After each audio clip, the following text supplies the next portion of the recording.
Hey everyone, Mundo here. If you would like to support the show, please head to patreon.com/crimeandcourtusa.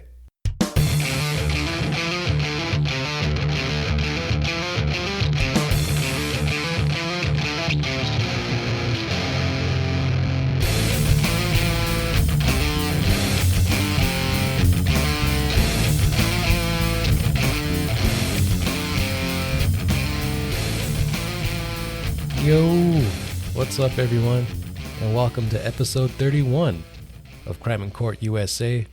I'm recording this on December 15th, 2021. I'm your host, Mundo Carey. I hope you guys are doing well. Me, I've been doing alright. I've been doing fine. It's a little cold now.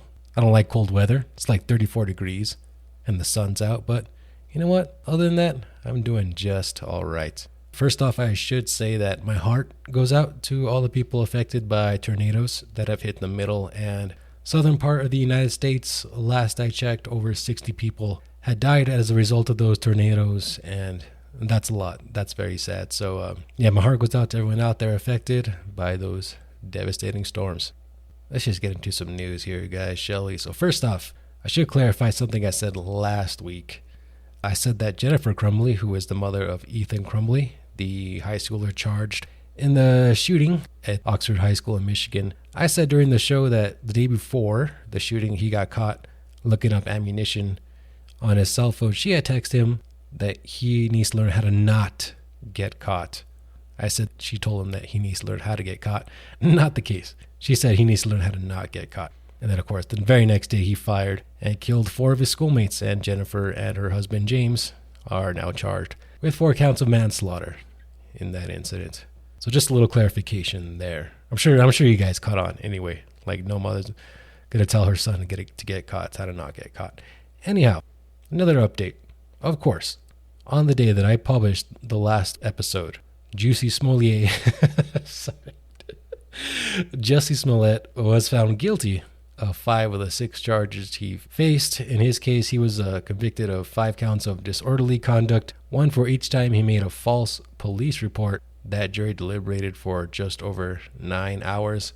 Smollett, I can't help say it like that after that Dave Chappelle special. But anyways, Smollett does face prison time on these convictions, but experts, so-called experts, and myself included, believe that he'll be placed on probation. I mean, whatever, not just a victimless crime here, I guess. Ultimately, all he really did was waste the cop's time. Anyhow, just to kind of recap that case, he I guess, completely faked this incident where in Chicago, he claimed that in January of 2019, he was walking around late night in Chicago, and he was attacked by white dudes with Make America Great Again hats who were calling him racial and gay slurs and put a noose around his neck and threw bleach on him. Later came out that he lied, and so he got charged with that, and now he's convicted of it. So we'll see what he gets. Probably just have to clean up a park or something like that. Be placed on probation. We'll see. I doubt he's ever going to be on TV again. He was, of course, in Empire, which I saw the first season of, and not a bad show. Not bad. I don't even know if it's on anymore. I doubt it, but yeah, it wasn't bad in its first season. I think it actually lasted a while, so I missed a lot of it. Anyways, it's always nice when something happens the day I publish an episode. So there you go. There you go, ladies and gentlemen. All right, so Ghislaine Maxwell's trial. She's accused of helping financier Jeffrey Epstein commit horrible, horrible sex crimes on lots of young women. So the prosecution has arrested in her case. That happened on Friday, December 10th. After only 2 weeks of trial, apparently that's going rather quickly. They thought it was going to last a lot longer, at least the prosecution's case. So we might get a verdict in that one sooner than anyone had expected, but we'll see. There's an interesting request from her defense team. Her lawyers had asked the judge that 3 of the witnesses that are going to testify in her defense testify anonymously. Now, that's not crazy. In fact, 3 accusers, this case centers around 4 accusers who accuse Maxwell of helping Jeffrey Epstein sexually abuse them, and oftentimes sexually abusing them herself, taking part in the abuse. But 3 of those 4 women testified anonymously. 2 of them testified under pseudonyms. 1 just used her first name and not her last name. And then finally, the 4th one used her real name. She has been public about this. Anyways, so that's not crazy. And in fact, I've talked about several cases on this podcast where people have testified anonymously. In fact, R. Kelly's case, there was anonymous witnesses in that case. But for some reason, the defense is asking that some of these defense witnesses testify anonymously, which is strange. That's not a normal request. The attorney didn't say why she's requesting that, but we'll see. The testimony isn't expected to pick back up until Thursday, which is the day this podcast goes live. So I won't have any further updates on this case. That's weird that there was kind of like a 3, 4, 5 day gap there. Plenty of time for the jury to forget everything they just heard, but I don't know why there's such a big gap. So yeah, all 4 witnesses, or all 4 of the alleged victims, testified basically that Maxwell had facilitated Epstein's abuse. That's another theme with these two, with Epstein and Maxwell, was that they sort of bought these women's trust, and Epstein would kind of play this game of like acting like he wanted to help them with their careers and their education. Oh, I can help you. I can send you to this school, or I can help you with this, or whatever, right? They'd buy their trust, and ultimately they would sexually abuse them. And yeah, all 4 of these women basically testified that Maxwell facilitated that abuse. And going back to the trust thing, one of these victims said she looked up to Maxwell as a sister, although there was a pretty big age difference. She was 14 and Maxwell was, well, I don't know, she was a lot older. But yeah, it's just like buying trust, facilitating the abuse. There are some common themes here. It's not clear yet what kind of defense her team will mount, other than maybe going after the credibility of the witnesses. But as far as who's going to testify like for her in her defense, I don't know. We'll see what they have to say or what the strategy is there. That's what's coming next. Just some defense witnesses, and then closing arguments, and then it goes to the jury. Let's keep an eye on that. All right, the other trial that I spoke of last week is that of Kimberly Potters. She is accused of shooting 20-year-old Dante Wright in Brooklyn Center, Minnesota, back in April. She just shot him point blank with the gun. They were trying to arrest Mr. Wright. He had a warrant for missing a court date, and in the middle of another officer is trying to slap the old handcuffs on him, he did get away and attempt to get into the driver's seat of his car. I guess the idea here is that she pulled out her handgun when she meant to pull out her taser and shot him, and so that they charged her with manslaughter. This week, a medical examiner, the same medical examiner that did the autopsy on Wright, said that he died of a single gunshot wound that hit him in the heart, and that the wound was not survivable. I believe after he was shot, he did drive down the road some ways and then crash into another car, and then I believe he died on the scene. I mean, he got hit in the heart. That's usually pretty deadly. Now, her defense is saying that she had the right to use deadly force because Wright's actions were endangering other officers. We'll see. My gut right now, folks, is that she will get convicted. We still have to see what kind of case her defense puts on and all that. And I haven't been watching this from gavel to gavel, as they say, but that's my initial feeling, because she's being charged with manslaughter, right? That her actions led to someone's death, like not like super like she planned a murder or anything, right? So that's like a lower bar there. And as far as her defense, saying that she had the right to do it because she was protecting other officers, basically, that is probably the most used defense when it comes to officers using deadly force, is that they felt their lives were in danger, or they felt others' lives were in danger. I don't know if that cuts it anymore. I really don't. Just in these days with it, everything has a camera on it, including, the officers have their camera, everyone has their cell phone. It just captures a different story, and I don't know. It just seems like in this case, you can watch the video, it's out there. She actually shot him with her gun. I mean, she wasn't planning, I need to save people's lives. She meant to tase him. I really do think she meant to tase him. So, yeah, my gut tells me she'll get convicted, but we'll see. We'll see how this goes. All right, moving on. Derek Chauvin, the man who was convicted of killing George Floyd, a black man, in May of 2020, has pleaded guilty to federal charges surrounding the case. So, yes, again, Mr. Chauvin was convicted of killing George Floyd in state court, in Minnesota State Court, but at the same time, he was also charged with violating George Floyd's constitutional rights to be free of unreasonable seizure and to not face excessive force. That kind of stuff, civil rights, constitutional rights, that happens in federal court.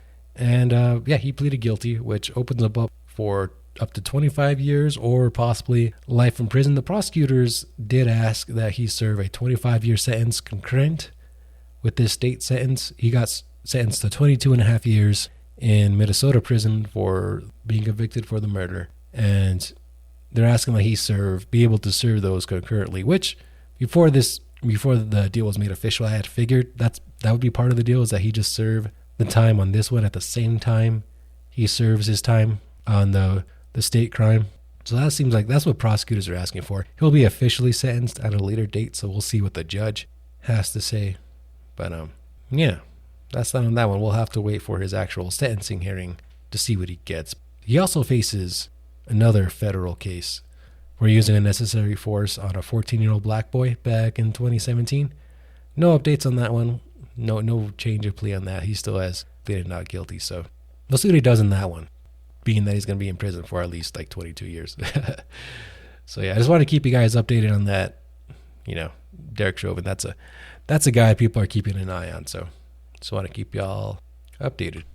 All right, so I've been keeping my eye on these smash and grabs, these organized robberies that have been going on in California since like mid-November.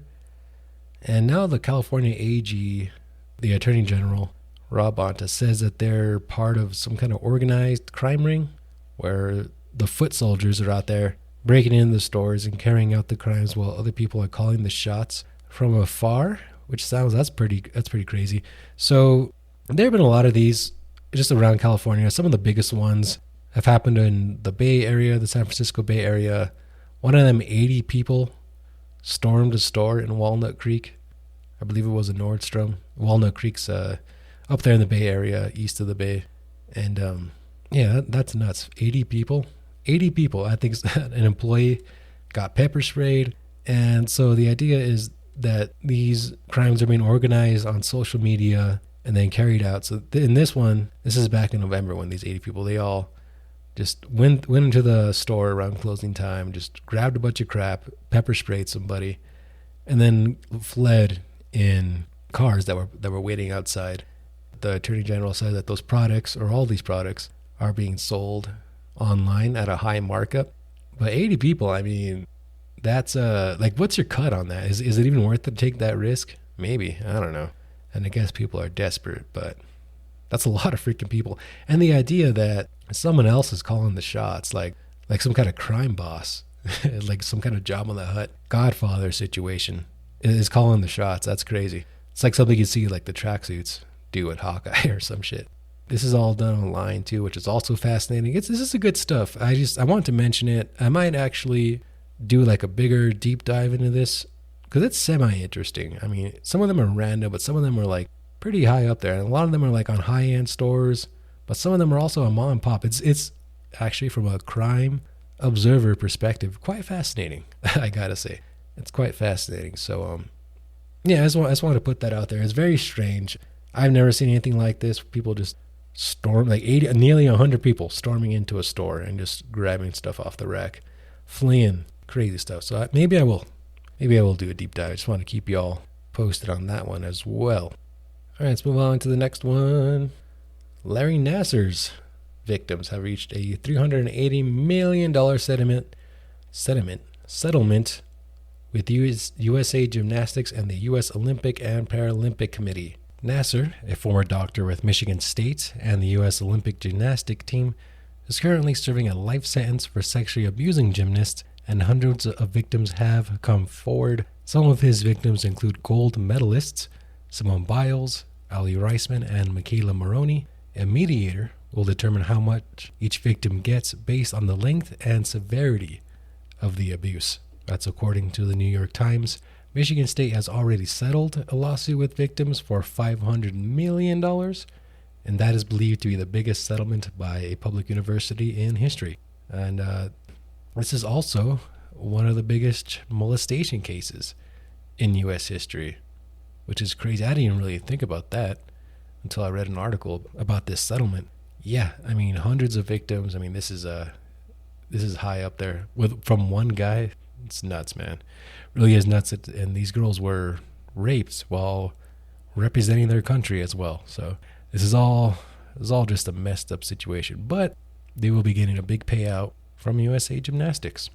All right, moving on, I want to update a story I told you about on the very first podcast I ever did back in April. Former NFL player Phillip Adams had CTE in his brain when he gunned down 6 people, including 2 children, in South Carolina before killing himself. His brain was studied by Boston University researchers after his death, and the university made the announcement this week.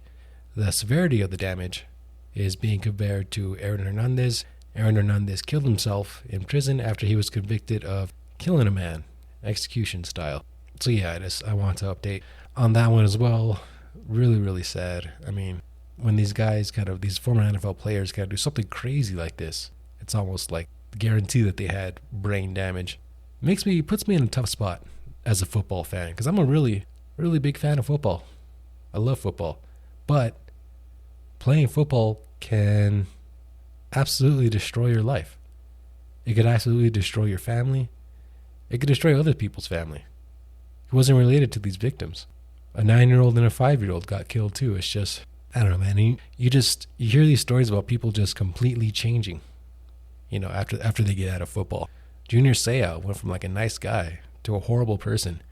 Dave Duerson of the 85 Bears, by all accounts, a really nice guy. And he took his own life as well. I believe he shot himself in the chest so that his brain could be studied. And according to people who knew him, he got angry as well. Towards the end of his life, he was just an angry guy, even though he was a totally nice guy during most of his life. So you just see people just change. It's really sad. I don't know, man. I don't know what to do. Do we keep turning a blind eye to it? Do we keep watching football knowing that these people could be completely destroyed years from now? And this guy Adams, he was only 32, man. That's younger than me. I'm 33. So, yeah, man. It's crazy. Crazy, crazy. All right, let's go on to the last story of the day. Tool drummer Danny Carey was arrested at the Kansas City airport. Jeez, it's hard to talk today. The Kansas City airport on a misdemeanor assault charge. He's accused of sticking 2 fingers into a security employee's chest while uttering a gay slur. You could probably guess the slur. It's the F one. I guess I just told you. A video obtained by TMZ shows him getting arrested while being pushed up against a window. One officer tells him to stop resisting. He's wearing a Travis Kelce shirt as he's getting arrested. It seemed to me like he was a little drunk. I don't know. I don't want to pass judgment on a fella, you know what I mean? But if you're asking me, which you didn't, but if you were, I'd say he looked a little drunk, maybe a little intoxicated on something. I don't know much about Danny Carey other than that he's one of the best drummers of all time. Dude's dope. So yeah, I don't want to say he's an angry drunk or anything, but he looked a little angry and drunk to me. He was released on bond and faces a fine of nearly $14,000. Just hours before this incident, Carey performed with the Kansas University Band. He played a rendition of Jimi Hendrix's Fire. It was dope. It was fire, if you ask me. There's a video servicing of that as well.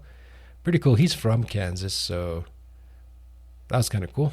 Can you imagine just being in your band, your college band, and then Danny Carey comes and plays a song with you? That's been pretty cool for those kids. Those adults, I guess they're adults. They're in university, but yeah. Anyways, so that is about all for this week, guys. Thanks for listening. Share this podcast with your friends. Share it with your enemies. Share it with your homies. Share it with your mates. Help me spread the word of Crime in Court USA. Check out the Patreon page, patreon.com/crimeandcourtusa. Throw me a few bucks a month if you can, but if not, I just appreciate you guys listening, man. All right, folks, until next time, my name is Mundo, and I'm out. Peace.